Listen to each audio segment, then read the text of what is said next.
bu qədər insanın minməsi bir sual altındadır. Bir manatdan pul veririk, ayaqüstə gedirik. Pik vaxtı. Pik vaxtda qapı bağlanmamalıdır. Səhər Hövsandan bu tərəfə, axşam 28-dən üzə o tərəfə bu qaydada olur. Bakı Dəmiryol Vağzalının qarşısından Hövsan kəndi istiqaməti hərəkətdə olan 120E ekspres marşrut xəttində olan avtobuslarda pik saatlarda vəziyyət belədir. Sərnişinlər avtobusa minə bilmirlər və hətta belə qapıda sallanırlar.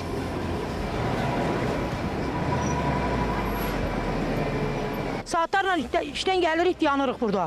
Yorğun arğın gözləyirik ki, gələcək. O da ayaqüstə gedirik. Bir manatdan pul veririk, ayaqüstə gedirik. Harada görünür bu? Ekspres də özü güya. Bu avtobus niyə belə sıxlıqdır? Yəni ki, vaxtı-vaxtına gəlmir, yoxsa azdır? Pik vaxtı ona görə. İnterval nə qədərdir? İnterval 8 dəqiqə. Bəs xəttdə nə qədər avtobus var? Gün ərzində 10 dənə. 10 avtobus var və vəziyyət belədir, hə? Pik vaxtı. Başa düşürəm, pik vaxtı. Pik vaxtda qapı bağlanmamalıdır. Hansı avtobusu gözləyirsiniz? 120E-ni? Bəli. Buna minmədiniz, yer yox idi. Bəli.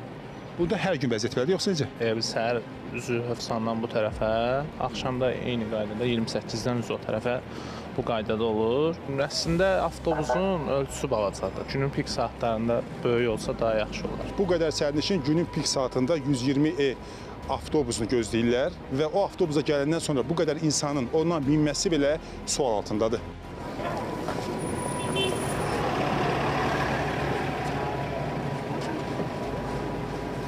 Səhər məxşum minə bilmirəm mən. 120-dən istifadə edirəm. Axşamdakı belə çətindir çox. Biraz böyük olsaydı avtobusumuz daha yaxşı olardı. Ayağım zədəlidir. Mən bu avtobusda ayaqüstə gedə bilmirəm. Artıq yerlər doldu. Artıq yerlərdə doldu. Gözləməm olacaq. Hər gün belə olur.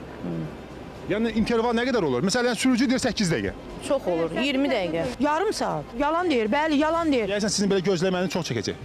Neynəyək? Neynəməliyik? Mən belə başa düşdüm ki, avtobus gələndə burada biraz zirəng olmalısan ki, tez minib yer tutmalı. Ya başqa çarə yoxdur, hə? Elədir.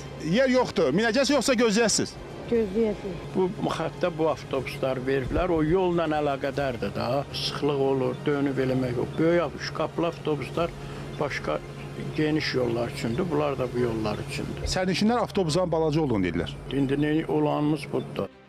Məsələ ilə bağlı Bakubasdan bildirildi ki, Bakubas MMC-nin istismarında olan 120E nömrəli ekspres marşrut xətti üzrə sərnişin daşıma fəaliyyəti ümumilikdə 10 avtobusla təmin edilir və xətt üzrə 14 dəqiqəlik intervalla hərəkət həyata keçirilir. Monitorinq mərkəzinin son 3 günlük müşahidələrinə əsasən 120E nömrəli marşrut xətti üzrə avtobusların hərəkətində gecikmə halları qeydə alınmayıb. Bununla yanaşı, günün səhər və axşam pik saatlarında marşrutun keçdiyi Puşkin küçəsi və Afiyyəttin Cəlal